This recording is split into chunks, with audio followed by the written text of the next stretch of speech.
Hello guys आशा करो सबे भाले आछे। আজি লৈ আহিছোঁ নতুন ৰেচিপি। আজি গুড়া মাছৰ কি হ'ব আজি চচ্চড়ি, গুড়া মাছৰ চচ্চড়ি বঙালী ষ্টাইলত। এইটো আমাৰ মাছ কাটি লোৱা হৈছে, ইয়াতে হালধি আৰু নিমখ দি কেনে এনেকৈ আমি ভাজি লৈছোঁ। চাওক কেনেকৈ আমি ভাজিম এতিয়া।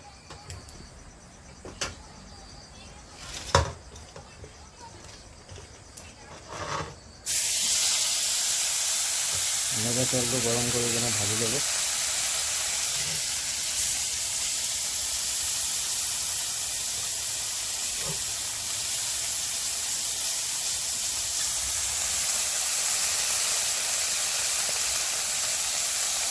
তো চাই থাকক গাইজ কেনেকৈ আমি আজি গুড়া মাছৰ চচ্চড়ি বনাম। চচ্চড়ি বনাবৰ কাৰণে আমি এতিয়া ৰেডি কৰি আছোঁ বেঙেনা আৰু আলু, কাৰণ চচ্চড়িত আমি বঙালীবিলাকে বেঙেনা আৰু আলুৱে বেছি ভাল পাওঁ। আপোনালোকেও ট্ৰাই কৰিব ঘৰত আৰু কমেণ্ট কৰি জনাব কেনে লাগে।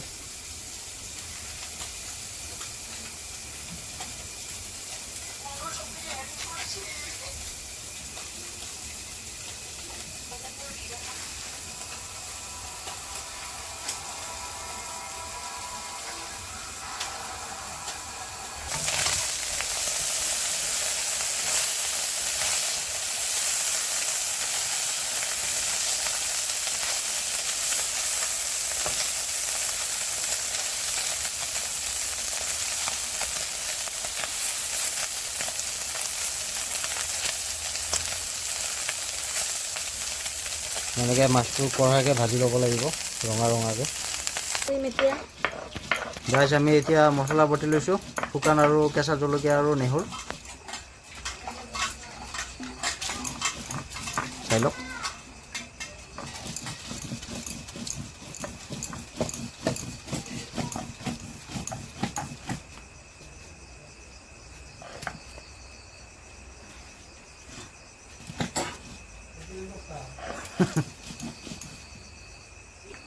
ইফালে এনেকৈ চব্জি কাটি ল'লোঁ, পিঁয়াজ আলু আৰু বেঙেনা।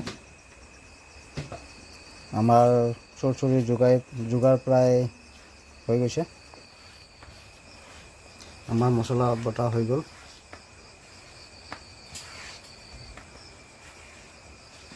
মছলা ৰেডি। আৰু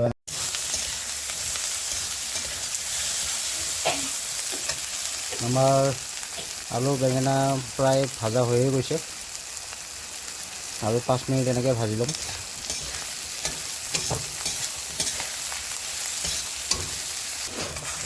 এতিয়া আমি এড কৰিম জিৰা গুড়া। জিৰা গুড়া আমি দিম ইয়াতে 2 চামুচ। এতিয়া ভালদৰে আমি মিলাই ল'ম।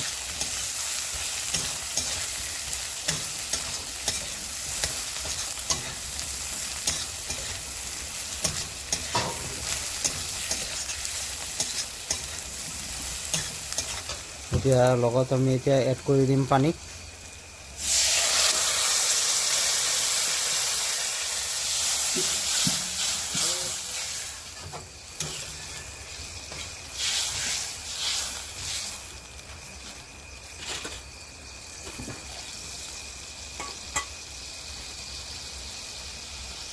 এতিয়া আমি পানী শুকোৱালৈকে এনেকৈ ৰাখি দিম। পানীটো শুকোৱাৰ লগে লগে আমাৰ আলু আৰু বেঙেনাটো ভালকৈ সিজি যাব। আমাৰ তৰকাৰী হৈ গ'ল সিজোৱা। এতিয়া আমি মাছটো এড কৰি দিম।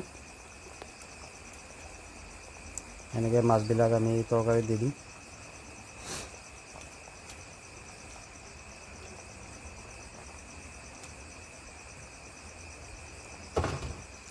এতিয়া প্ৰায় আমি এনেকৈ 15 মিনিটমান এনেকৈ থাকিব দিম।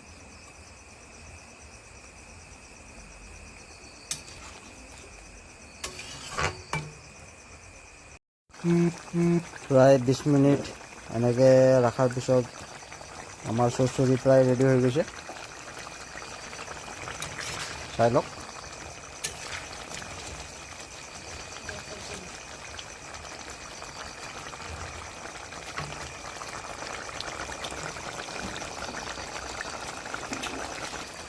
এতিয়া আমি গেছটো অফ কৰি দিম।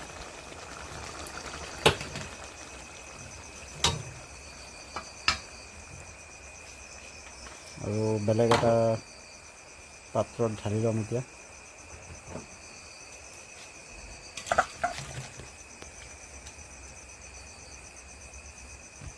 চাওক গাইছ, মাছৰ চৰচৰি ৰেডি।